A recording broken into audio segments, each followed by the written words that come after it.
Hey, thanks so much for tuning into the Daily Dose for Spiritual Growth. Today is Soak It Up Saturday, and today I want us to focus on King Solomon.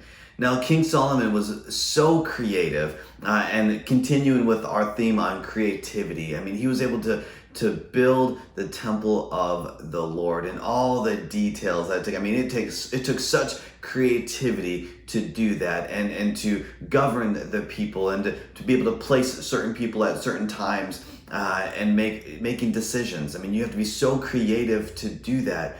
And being king over numerous people here. Where did that stem from? Well, let's look into 1 Kings chapter 3, starting in verse 5. That night the Lord appeared to Solomon in a dream, and God said, "What do you want? Ask, and I will give it to you."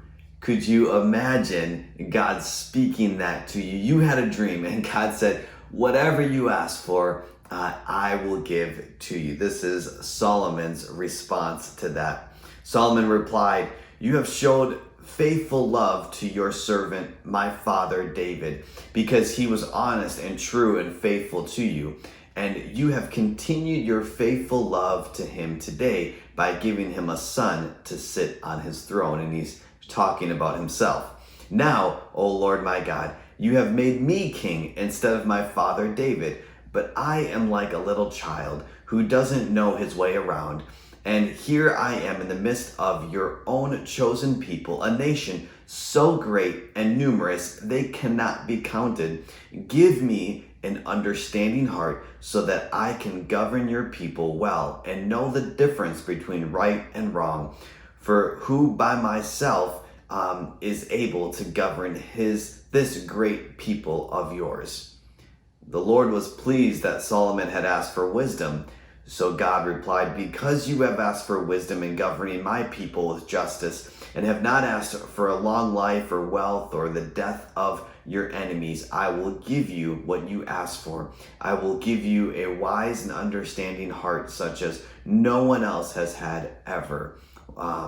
And I will also give you what you did not ask for, riches and fame, and no other king in the world will be compared to you for the rest of your life." I mean, that's absolutely amazing. And so we have to understand here as we soak up his word today, as we dive into a little bit more of King Solomon. I want you to encourage you to read chapter 3, read chapter 4 as well, and really learn and grow from Solomon's wisdom, understanding, his creativity. It started with him going to the Lord, humbling himself, understanding who he is, and saying, "Hey, I'm just a little person here. I won't be able to do it. I can't do it on my own. Please help me."